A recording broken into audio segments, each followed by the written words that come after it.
Hello team, if you have been looking forward to seeing a little bit more about the QWD kit for processing ECN-2 Kodak Vision films, then you're in the right place. Now, before we get started though, this conversation was going to be a 5-minute chat with Jeremy, the guy behind QWD. Short introduction, short showing the product, and then we move on. It turned into a much longer conversation, predominantly because Jeremy is a really interesting guy and what he's done is really incredible. So rather than try and chop it down and mangle it into something else, I've left it pretty much unedited. It means it's quite a long video, but I promise you, if you're interested in this process, it is worth the watch. So without further ado, let's get stuck in.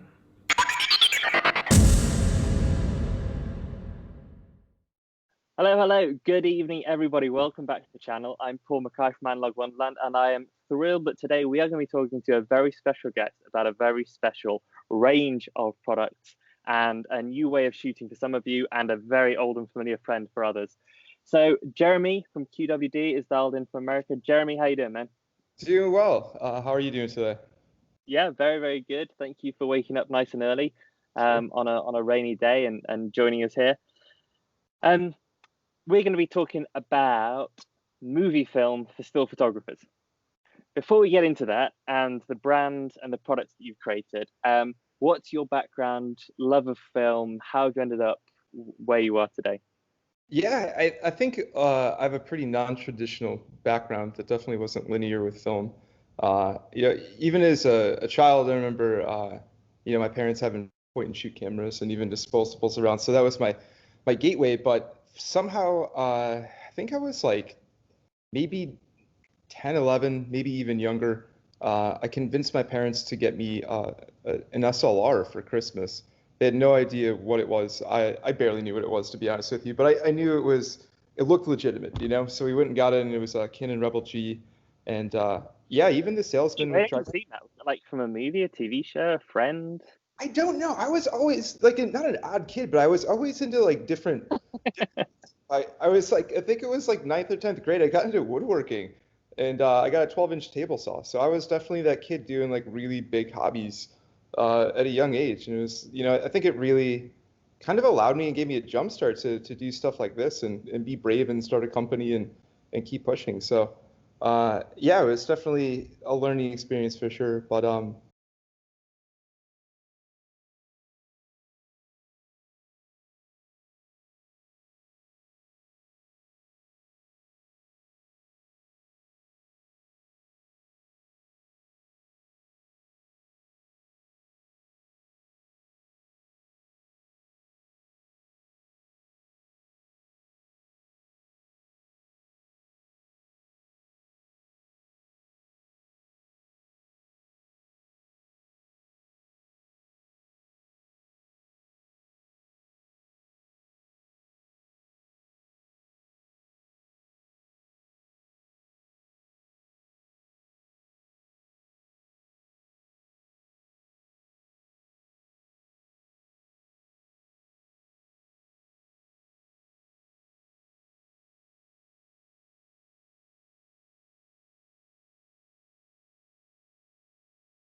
rough times, and it's there for the best of times, and it's Yeah, and I think as well, like the as a hobby, it's one of those nice ones where, as you say, it's always there.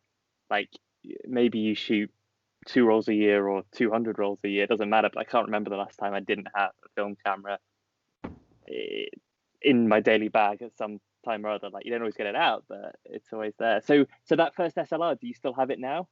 no, it's funny. I gave it to a friend years ago when they were getting into photo, and this was about 5 or 6 years ago. And I was like, "Hey, do you still have that camera by chance?"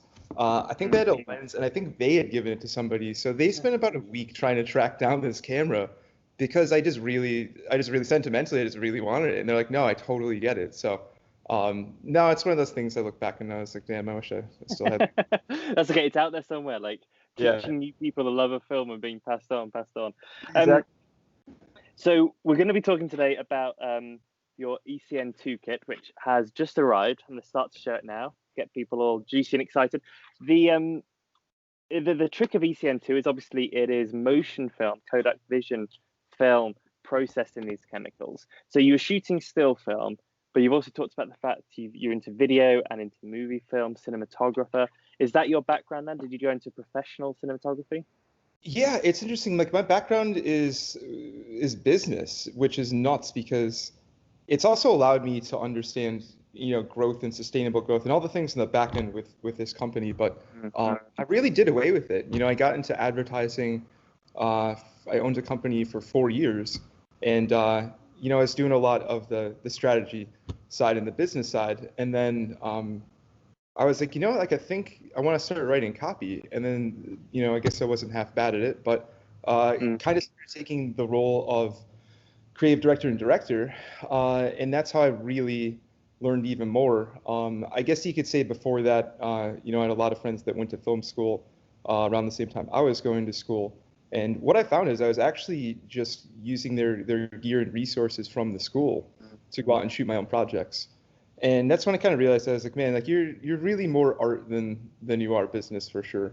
And it's actually interesting. I think a lot of people I talk to, that's seems to be the case, especially getting into motion picture film, is that you kind of just, go with something and you're like, I don't want to do this. I just want to work at film. And you make a couple cool projects and you make a name for yourself, and there you go.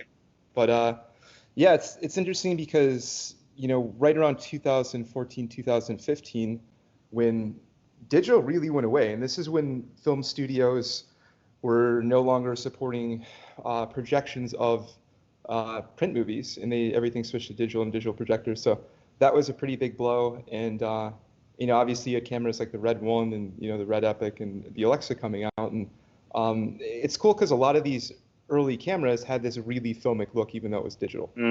Really made it a point to emulate film.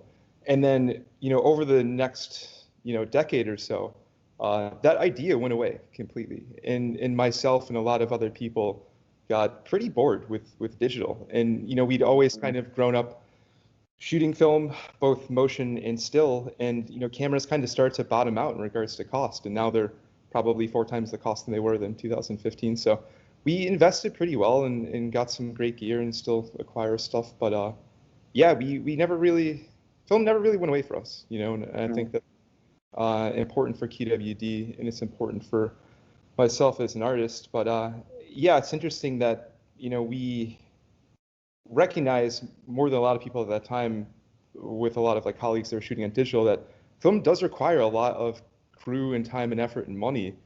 And we were trying to figure out a way to do it small scale, to go out and do a tech scout, or to go out and shoot storyboards and then go to your buddy who's a DP and say, hey man, like this is what I want to do. And I think we could do it more effectively if we know exactly what we want to do, and this is the exact stock we're going to do it on.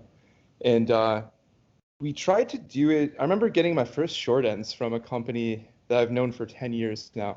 So wait, sorry, just so I understand this. So this is like you're wanting to shoot a movie on film, and then it's a case of when you're scouting the location or you're running like the test strips to show people what the vision could be, you're needing to use the film almost on a small scale to convince them. Is that fair?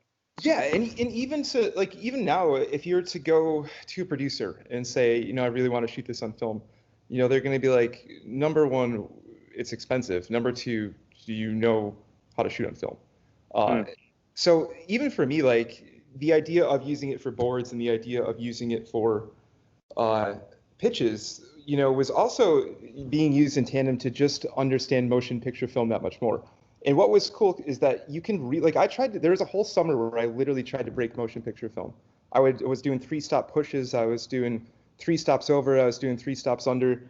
I was doing everything I possibly could. And it was literally trying to figure out everything I could get away with. And that translated to, maybe we don't need as much lighting with this. Maybe we could get away with a smaller crew on this side.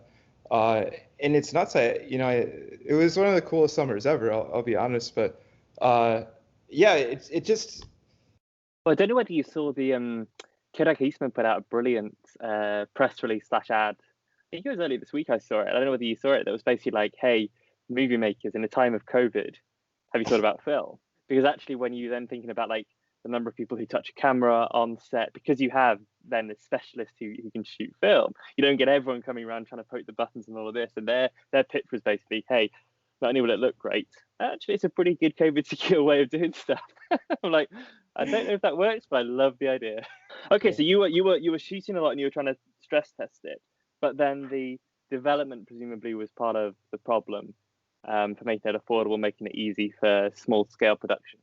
Well, yeah, and I guess I got ahead of myself, but what was happening was that I got my first short ends, and I think they came off of Star Wars, which is pretty cool. I remember being like really pumped. I was like, oh shit, like this came from like a major motion picture, and I felt a little bit more connected to that movie. It was pretty cool, and so I went out and I shot a ton, and my buddy was out in LA. I had a friend in Portland and I had a friend in Austin, and we're all kind of doing similar things, and we were cross processing. And we were just like, shit, like something's just not right. Like there's just something that's not translating from scans that we've seen, from projects that we've worked on, to what we're doing. Like it's a little bit off. It's not even a little bit off. It's pretty off. And that's when I kind of started to look into ECN2. And I spent about a good. Because when you're talking about cross processing, you're talking about C41 chemicals on movie film, right? Exactly, yeah. So even what I found out of learning is that there's even a pretty big difference between C41 print film and ECN2 motion picture film, which I guess you could say is print film to a degree. But C41, I just actually was on the phone with somebody yesterday talking about this, and it seems to be like even the highlights in the silver seems to be a lot bigger and chunkier. Because you really only need to get prints out of it that might have been like 5x7. Maybe you were going to go 8x10, but that was pushing the max of it. And then if you need to do something editorial, you need to do something fashion, you take the jump to 120 or 220. But with motion picture film, it was interesting because it seems to be about the same density of silver as like a 120 frame, but within 35 millimeter. And a lot of it has to do with it's just so fine, the particles of silver in the highlights, because it need to be projected that many more times its size. So if you think of a 5x7 versus projecting a movie onto a wall, yeah, it's pretty substantially different, and within that, we're definitely still learning a lot of the differences between the two, and I've no idea. That makes total sense to me. That's something that Tarantino shoots for one of his movies and is this kind of landscape, and as you say, project on a large scale. It's going to be different from chemical makeup from Kodak Color Plus, or even like Kodak XR or Portrait that are a studio setting. I mean, we know as well about the fact that digital, like a very good digital stills camera, isn't the same as a digital video camera. I mean, I know they're getting closer and closer as technology improves, but the needs, the requirements, the lighting setup, the ability to capture details is just fundamentally different. And I think we sometimes fall guilty of thinking film is film to an extent, but this is designed from the very start, many decades ago, for a different purpose.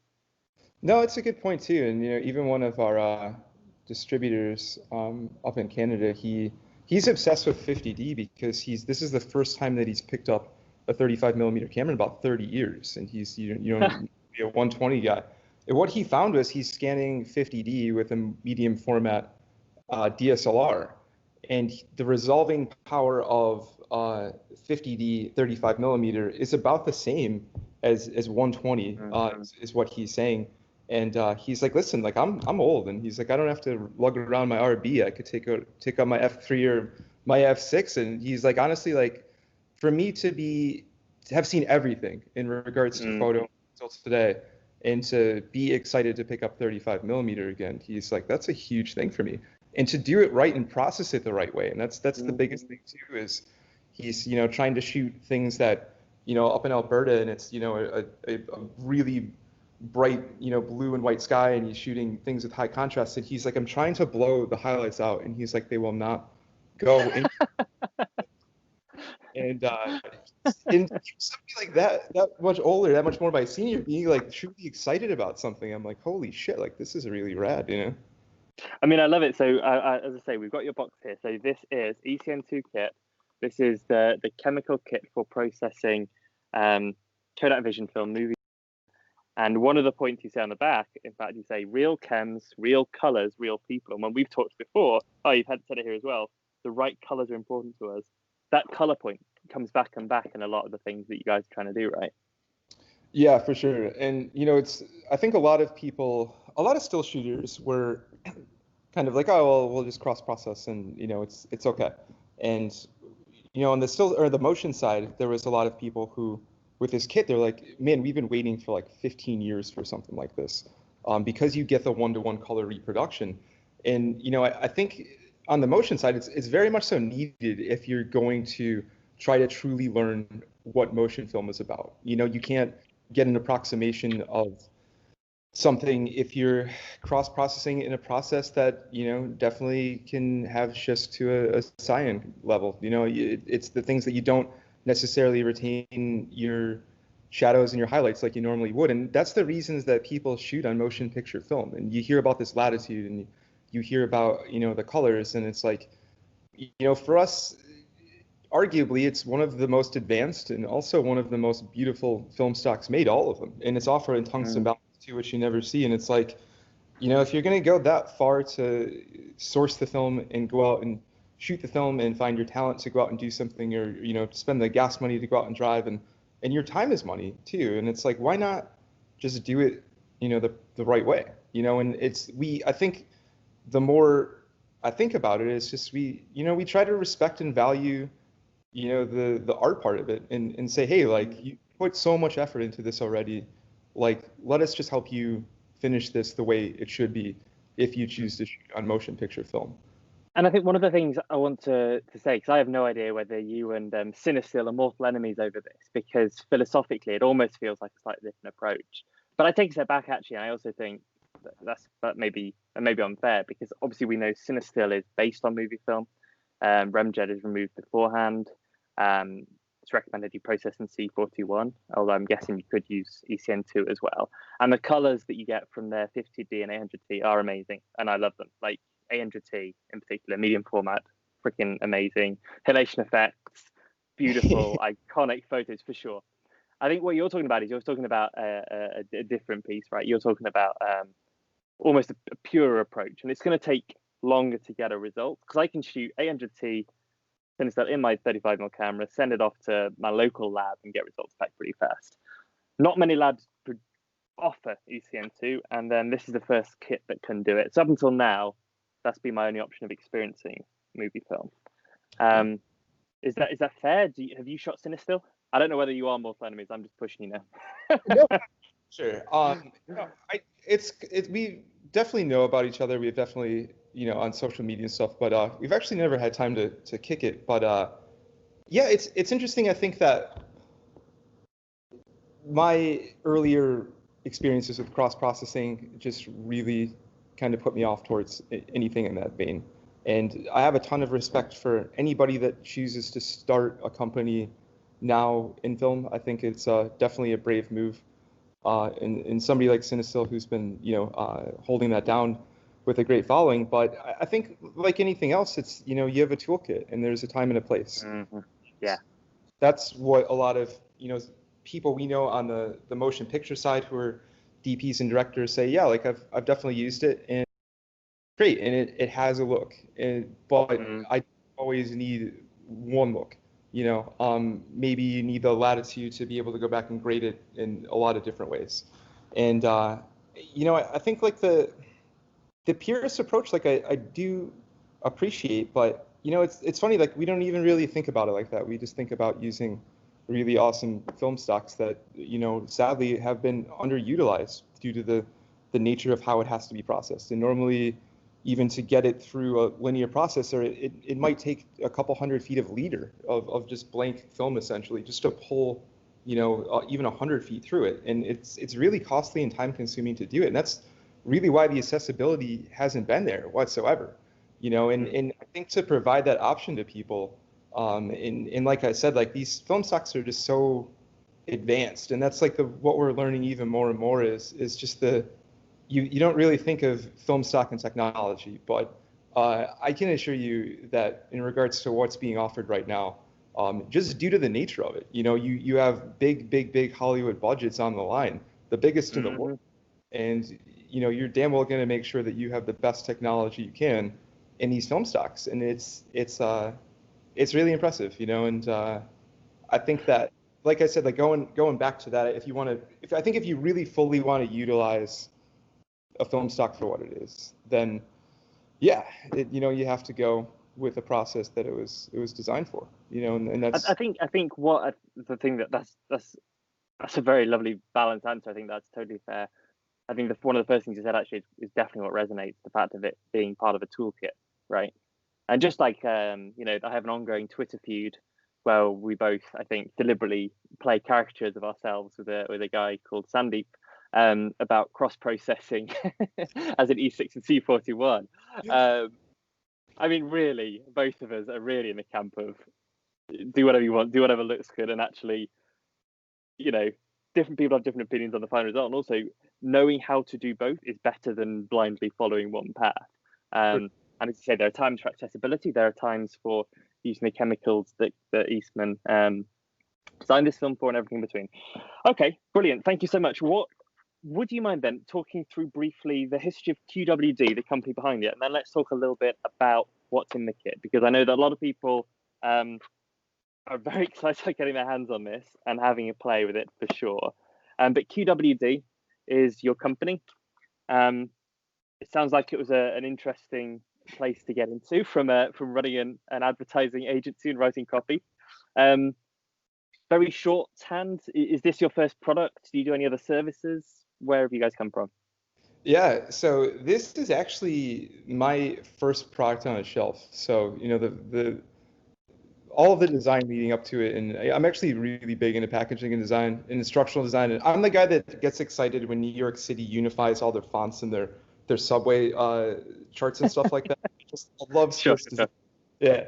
And so it was one of those things that part of me, as much as like I was like, a director in film and made the switch from doing commercial work to narrative stuff, I part of me just always wanted to create a product. And it's odd too, because like a lot of my work involves like blue collar work, and I grew up in northeastern Pennsylvania. That was definitely blue collar, and part of me was always kind of obsessed with factories. Factories are kind of my muse with film work, which sounds nuts, but there's something about production that I just always really was fascinated by. And with showing people the logo while you talk here, we're starting to put things together. Yeah.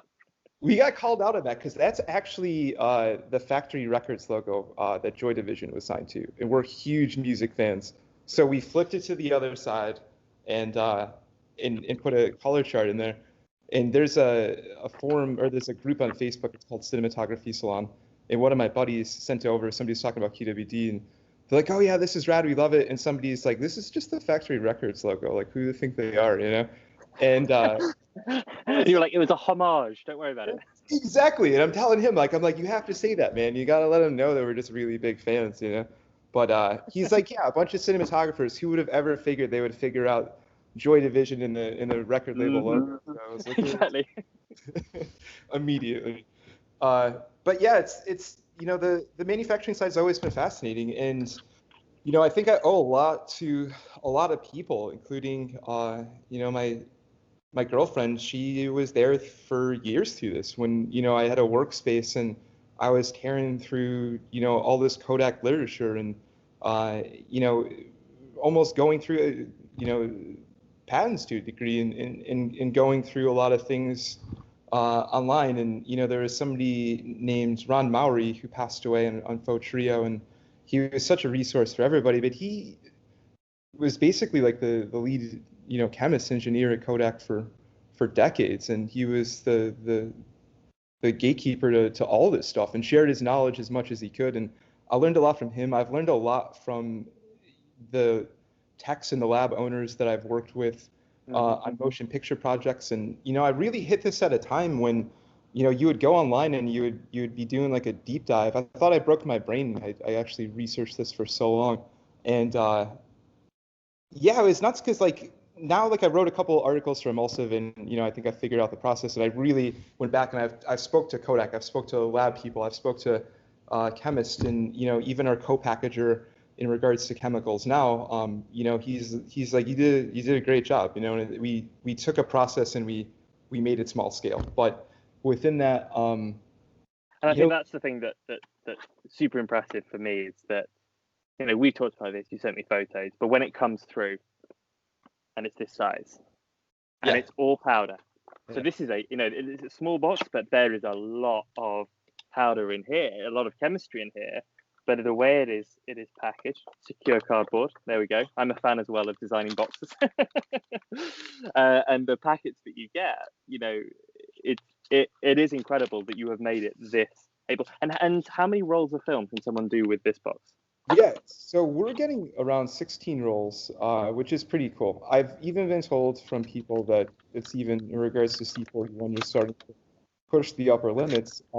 What's interesting about this is you don't need to extend the time. You get like a straight 16, and honestly, if you're lucky, you could get more. And here's a that we just learned. You don't extend the time for later rolls?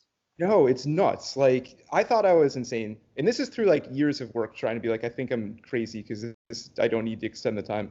And I've had an independent. You're there on like your 300th roll, like, I'm still working. Why? I'm trying to break it. Yeah. And we had it independently run by a bunch of different people, and one of our distributors up in Canada who's really OG, he's like, damn, dude, like you got like straight 16 rolls out of this without extending the time. And then he's like, I was telling you about how I was excited the difference between 120 and 35 with 50D. Now he's even more excited about this kit and the fact that you don't need to extend the times and you're getting 16 rolls out of it. Right. And, I mean, you saw me. That's what I reacted to instinctively because you're just so used to, having to do that calculation where you're like, hang on, how many have I done here? And yeah. It is cool because like what he found and what we've been doing is that if you actually take like 4 different like 250 milliliter bottles and you mix the kit to 1,000 milliliters and you break it down by 4 and you remove the headspace, what you can do is like essentially just one shot 4 rolls of film and then be done with it, so it's like even fresher than you would if you put it back into the bottle. So that was like that's a really cool. And actually with powder you don't even need to mix the liquid. You can mix a quarter of the powder and the rest of it will store for freaking months, if not years, right? Can you do? I don't. So that's actually, I was thinking about that, and I have to talk to a couple people, but I know there's a thing, I believe it's called stratification or something else. It's not stratification, but smaller it's particles right at the top. Exactly. So that was my only concern, was like, No. So I've had this discussion with I think it was Sinister actually about monobath, and technically true, but of course, I mean, it's like anything, like when you cook and you get breadcrumbs, the same thing happens in your kitchen with different things, and the way around it is to shake it. Like, it's not a crazy idea. Like, shake it upside down, do this, you agitate it for 10 minutes, and then you redistribute, and away you go, for sure. The other thing I really enjoyed when this came through, and literally this, like, guys, this arrived like an hour before we started the call. The instruction cards are gorgeous. Like, they're very much me proof, and I say me proof in that I'm not known for my attention to detail or care in the darkroom. And these feel laminated. Are these waterproof? Oh, hell yeah, they're laminated. Are they? Good. There we go. Brilliant already, because there's definitely some instructions in my life where I'm like, oh, I can't read this anymore. I bleached it. And secondly, very visual, very step by step. I mean, this would just like sit on my wall, I think. I love it. I can see your love for design is coming through. So for me, I think and again, I'm jumping a little bit, but the thing that makes me super excited about this, as well as the fact that this is the first time we have, an ECN-2 kit, is that this isn't just, this is going to be easy for people, is what I feel. And again, I am renowned within my film photography friendship group as not particularly, as I say, focused attention in the darkroom or particularly able in there. I really enjoy it, and this does not intimidate me at all, which is amazing. One thing that we need to talk about in a very heart to heart moment, Remjet, Right? because movie film, the whole cross-processing, correct process, color thing, definitely something that always comes up. The second thing is always Remjet. What do you feel about Remjet? How do you feel? Actually, give me 1 second. No worries. We actually, you'll probably see this rolling out pretty soon. But we got these pins done. They're probably pretty small, but it says I heart Remjet. Because, Oh, there we go. That's good about Remjet. Yeah. Okay, cool. We have a ripped off Factory Records logo with the color checker in there, and we got I heart Remjet right beneath it. And yeah, Remjet's like, it's such a scary word, and that's another thing I was saying before is getting to know this process and reading all of these things online, and there is no right or wrong way to do it. And what was interesting is that once I figured out the process, once I talked to all these different people and the years of notes and the time I spent losing my mind, I realized like 90% of the stuff I was reading about motion picture film wasn't really correct. And a lot of people, what was happening was they were perpetuating info that they read, and you could tell that they never really did the process themselves, because if what they were saying was true, then it wouldn't really necessarily work that well, you know. And it was that thing that, you know, at that time when I was learning about it, you know, it was a really scary word. And then, you know, there's a lot of companies that, you know, were like, hey, like, you really don't need Remjet whatsoever. And you know, for us in the motion side, it's like 1,000% essential. And then even on the still side too. And, you know, Remjet really has 4 different roles. And in number 1, it's anti-halation. So you're not going to get the halos, and you're not going to get, you know, the bouncing back of light against the backplate. And so it's going to preserve, you know, the highlights and the details and the light sources and stuff like that. And the second part is it's anti-static, which is actually like a really huge component that I don't think people fully understand. But I was actually talking to somebody over at Kodak yesterday in depth about it. And what's interesting is that it actually, forgive me, it's either one or the other, but being black carbon, it has the ability to essentially discharge any form of electricity or static buildup within a camera, which is pretty neat. So if you're using, say, a motion picture film camera that runs at 24 frames, it's so quick you can't even see it. It's like a fine watch that's running really, really quick. So, you know, you do have the potential for building up a level of static that could discharge on a film, and it could look like lightning bolts. And that's what this does, is it reduces it, and it takes it in and discharges it. And also the other thing that's interesting too is that I believe most other films have an anti-static layer built into them, but you just can't necessarily see it. It's not black carbon. So that's another thing well, too. That's like some films also have anti-halation layers, but not a black carbon layer, but a clear layer of something else that or clear on one side that stops some of the bounce back. Yeah, exactly. And maybe it's as simple as the requirements for motion picture film just has to be that much higher because it's moving that much quicker with metal on metal. And it's probably a lot lower with still cameras. But yeah, there's definitely anti-halation built into most all films. There's definitely an anti-static layer built into all films. So, you know, not to come at anybody, but if you were to like remove Remjet from it, like you're gonna take away more than, you know, halation. You're taking away, you know, static too, or anti-static for that regard. And then, you know, the third thing is it's actually camera lube, I call it, and it just allows it to run that much smoother through a motion picture film camera.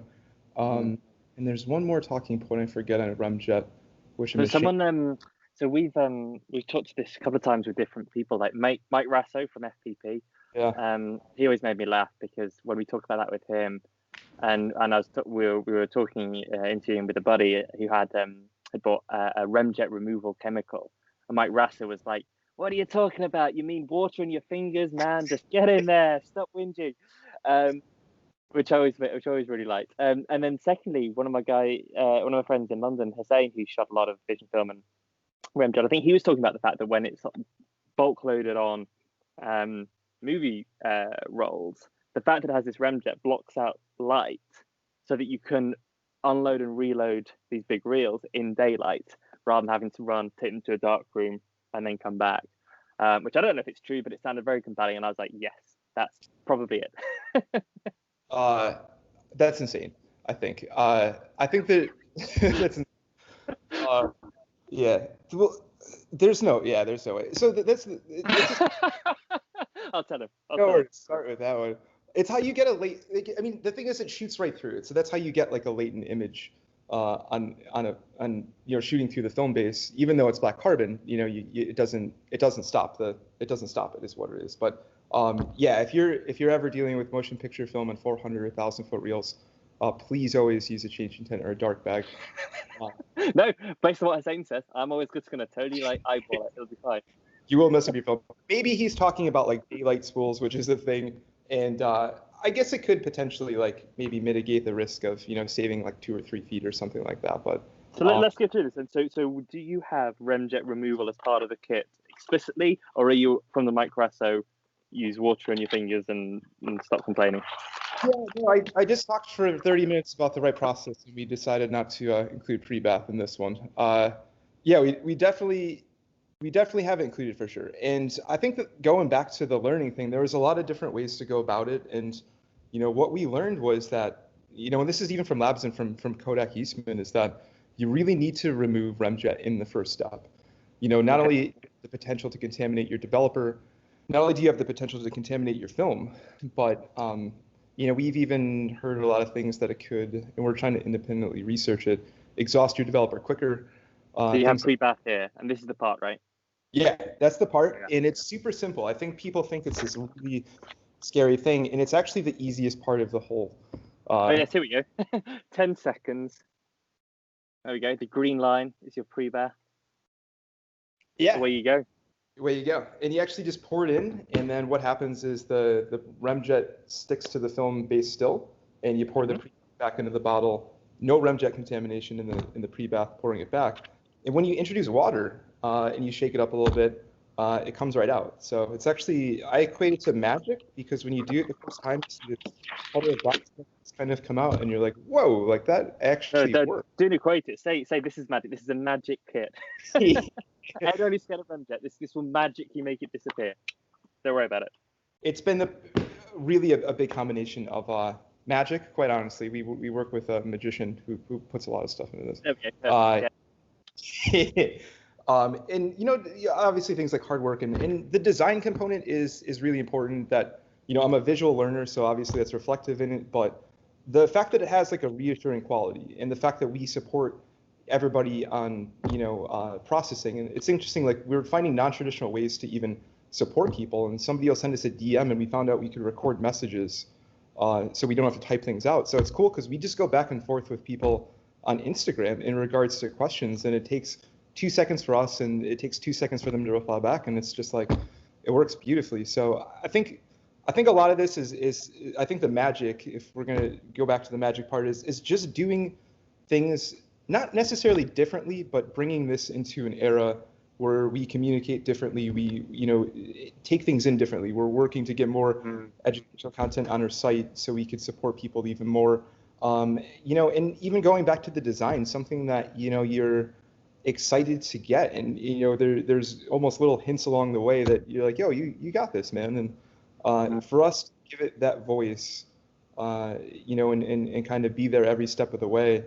I think that's the magic to it. It's the process, and it's also the what we represent as a company, that we just the educational component, the fact that we want everyone to do their best art always, and we're always going to do whatever we can to support all artists. And I think that's the key. No, that is super cool. And as I say, this kit looks amazing. I am thrilled that we're able to sell it and distribute for you here. I'm really excited to try it myself. The other thing I want to talk about quickly with the films. So obviously when we go to launch, we're going to have these Kodak branded films. We're going to switch them over to your QWD branding. As soon as that comes through, it'll be the same films, but these are 36 exposure, and these are machine rolled. So we are getting consistent, high quality Vision films. I mean, again, Vision film in the UK, you've been able to get it for a while. Hand rolling on a large or a small scale. Well, a medium or a small scale. I don't know, it's not large. But this is really exciting for me, because one of the things as well is obviously Eastman are making this film and shoots that are going to Hollywood. To have something that's cut down into 35mm sprockets. And again, not disparaging, because there's a lot of great people on eBay who do this very well, but it's also not uncommon to find rolls that are suddenly 13.5 frames instead of 24, or when you develop them, nowhere near the colors you expected. So this is really cool. And then we've got the 4 ones. So 50D, 250D, daylight, color balanced, and then 200, 500T, tungsten balanced. For us in Britain, 500T is probably like, I don't know, 70% of the year. We can show each other sometimes. It'll be cool. We go on holiday, not this year, next year. Next year we'll have holidays. What's your favorite emulsion to shoot on? Oh personally? man, it's such a mood thing, dude. Like I love 5219 because there's so much texture, but like. Wait. 5219. Talk to me in real. 500T. 500T. There we go. Yeah. So for people who don't know as well, Kodak name with numbers, 4-digit numbers, all of these stocks as well. We'll have to do some kind of pub quiz at some point because I was getting confused. 5203 is 50D. 5219 is 500T. So 500T is the one for you. It's just next level. 250 is wonderful, but really like the hidden gem of film stocks is, believe it or not, 200T, and like no one really ever shoots on it. But as like a DP, like that's like the hidden gem of motion picture film, and the grain is so fine, and you can really get more exposure out of it if you need it. And yeah, it's amazing, but it's a mood thing. It's really, sometimes it's 19, sometimes it's 03. It's and I guess people think like tungsten balance indoors darker, and also if you're used to shooting like color negs or stuff, you probably wouldn't take a 200 speed indoors. But yeah, no, when I look at it, I think that's one of the coolest ones. Like taking that into the studio would be super fun. Yeah, it's great. I think you nailed it. The ability to, not have one stock kind of color balance for everything in general. Like you could really go back and do some cool stuff. And even in regards to the creative, like I have frequently shot 500T, without an 85B filter in daylight, just because you get that moody vibe to it, and you could really be expressive just with layers of dye and film. So I think it takes it to a level, Awesome. Well, I'm conscious we're taking up quite a lot of your morning, and I'm sure you're very busy with everything else that's going on around the world.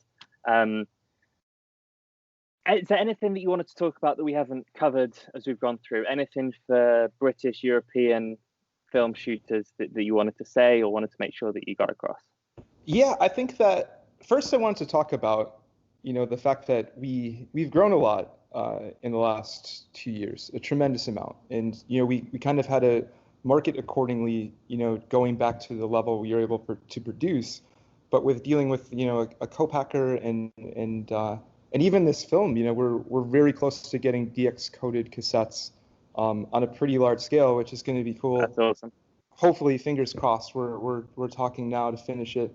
And even, like this, the film you have in hand, like our label is going to be applied as a stopgap before our custom printed cans come. But within that, it's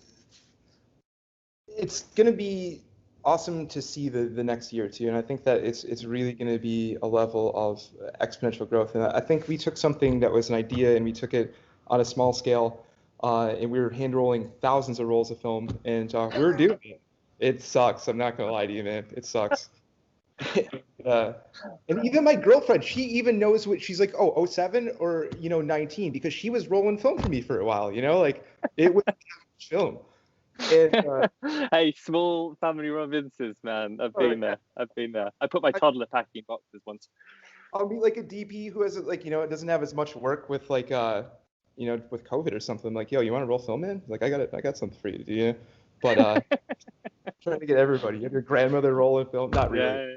Do that. But, so I think the growth is definitely there, and I think bringing things to market, like the ability to produce quality, consistent film that's super fresh and always have it there is what we're trying to do. And I think that there a lot of times film stocks are there and they're not. C41 kits are there and they're not. And we're trying to make this, considering this is in somebody's toolkit, and also considering that a lot of just shooters use it too.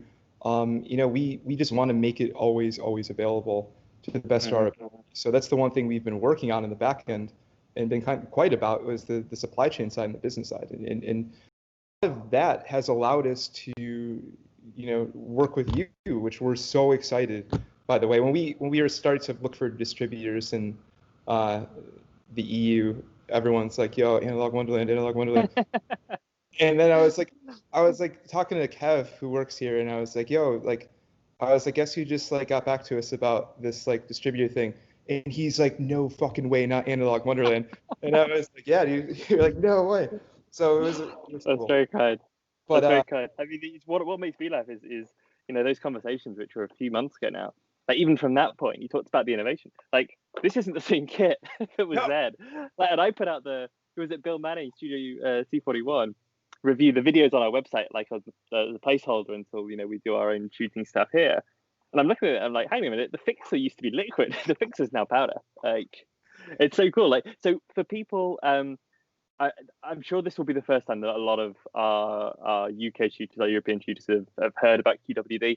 I'm guessing you guys have Instagram. I'm guessing you probably want people to follow you because that for sure is where hopefully people can follow along on the journey. Or have you skipped that? Are you TikTok? Yeah, actually, no joke. We're actually going to be on TikTok in the next week. I promise you. I'm all about forward looking, and I was like, you know what? I'm old enough to know that TikTok is a thing and that younger people use it, and I should probably look into it. I was about to say, if it's got stage where me and you know that it's a thing, the teenagers are all on it. That's what I hear. No, exactly. Yeah. Okay, then. So Instagram and TikTok. Let's find QWD. That's really cool. And for sure, anyone who can produce a kit like this and bring it to market, and get 16 rolls for, I think it's £45 on the site. That is incredible. I can't wait to see what happens next. I'm super excited about these films, but also then waiting to see what you get your design hands on this and it comes in the full canister. That is amazing. Listen, thank you so much. This will go out throughout the launch period at some point, but for folks who are watching, you've heard Jeremy say it, and I know it personally. If you ping him on Instagram or if you message them, they are on it. They will get back to you. So do not fear that you're going to buy this pack and get left in the cold if you ever get stuck. They're brilliant materials in there. I know that Ribsy, one of our local influencers, let's call him that, make him blush, has used this pack and loved it. And I think he's already got a video up on it. But for sure, Jeremy will get back to you. That's it for now, man. Thank you so much, Jeremy. Thank you on behalf of everyone for doing this work, because it is truly awesome. So many people are excited, and we will for sure bring you back on soon. See you later, guys. See you.